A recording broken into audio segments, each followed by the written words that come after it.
રાજકોટમાં પાણીજન્ય રોગચાળો વકરતા તંત્ર એક્શન મોડમાં। આરોગ્ય વિભાગે પાણીનું વેચાણ કરતા એકમો પર કાર્યવાહી કરી છે।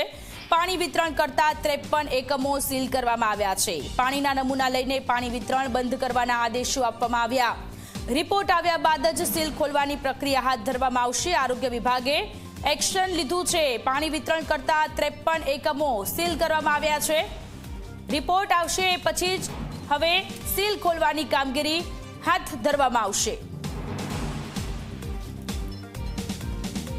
રાજકોટ મહાનગરપાલિકાના આરોગ્ય વિભાગ દ્વારા શહેરમાં અલગ અલગ 53 જેટલા વોટર પ્લાન્ટ છે કે તેને સીલ છે તે મારવાની કામગીરી છે તે હાથ ધરવામાં આવી છે। જે રીતના પાણીજન્ય રોગચાળો છે તે સતત વકરતો જોવા મળી રહ્યો છે અને કોલેરાના કેસ છે તે જે રીતના રાજ્યની અંદર અલગ અલગ શહેરોમાં સામે આવી રહ્યા છે, ત્યારે રાજકોટ મહાનગરપાલિકા છે તે પણ એલર્ટ છે તે થયું છે અને જે બેડીનાકા ટાવર પાસે આવેલો જે દ્વારકેશ પ્લાન્ટ છે કે તે પ્લાન્ટ અત્યારે સીલ કરવામાં આવ્યું છે। દ્વારકેશ પ્લાન્ટના અંદર ના દ્રશ્યો આપણે બતાવવાનો પ્રયાસ કરીશું કે જે રીતના અહીં મશીનરી છે તે રાખવામાં આવી છે। અહીંથી અધિકારીઓ છે કે તેમના દ્વારા પાણીના સેમ્પલ છે તે લેવામાં આવ્યા છે અને લેબોરેટરી ખાતે મોકલવામાં આવ્યા છે। 2 દિવસથી આ પ્લાન્ટ છે તે સીલ કરવામાં આવ્યું છે। આ જ પ્રકારે શહેરના અલગ અલગ વિસ્તારોની અંદર 53 જેટલા પ્લાન્ટ છે તે સીલ કરવામાં આવ્યા છે। દ્વારકેશ પ્લાન્ટના માલિક કાનાભાઈ આપણી સાથે છે, તેની સાથે વાત કરીશું। કાનાભાઈ, કેટલા સમય પહેલા આ પ્લાન્ટ સીલ કરવામાં આવ્યો છે અને શું સૂચનાઓ આપવામાં આવી છે? એને કીધું કે ચોખ્ખાઈ રાખવી, બધું એ તો આપણે ચોખ્ખાઈ છે જ કે કોઈ પાણીમાં મિસ્ટેક નથી। સેમ્પલ લઈ ગયા, આપણે સેમ્પલ લઈ દીધા,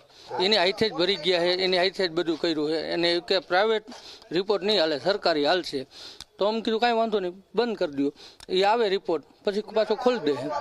પાણીના જે સેમ્પલ લઈ ગયા છે આ ક્યાં સુધીમાં રિપોર્ટ આવશે, એની અંદર શું તપાસ કરવામાં આવશે, કઈ વાત કરવામાં આવી? ના, એમ કીધું છે કે પાણી પીવા લાયક છે કે નથી, એના માટે, બીજું કાંઈ નથી। અલગ અલગ શહેરના અલગ અલગ વિસ્તારોની અંદર જે રીતના વોટર પ્લાન્ટ છે તે સીલ કરવામાં આવ્યા છે। પાણીના જે કેરબા શહેરના અલગ અલગ વિસ્તારોની અંદર ખૂબ જ મોટા પ્રમાણની અંદર વેચાણ છે તે કરવામાં આવતું હોય છે ને ત્યારે આ પાણીની અંદર કોઈ બેક્ટેરિયાજન્ય અથવા તો પ્લાન્ટની અંદર સ્વચ્છતા રાખવામાં આવે છે કે નહીં તે નોટિસ આપવામાં આવી છે અને સાથે સાથે આ પ્લાન્ટ છે તેની અંદરથી પાણીના નમૂના છે તે લેવામાં આવ્યા છે। હવે નમૂનાનો રિપોર્ટ શું આવે છે અને ત્યાર પછી હવે રાજકોટ મહાનગરપાલિકા દ્વારા કઈ રીતના કાર્યવાહી કરવામાં આવે છે તે પણ જોવું સૌથી મહત્વનું રહેશે।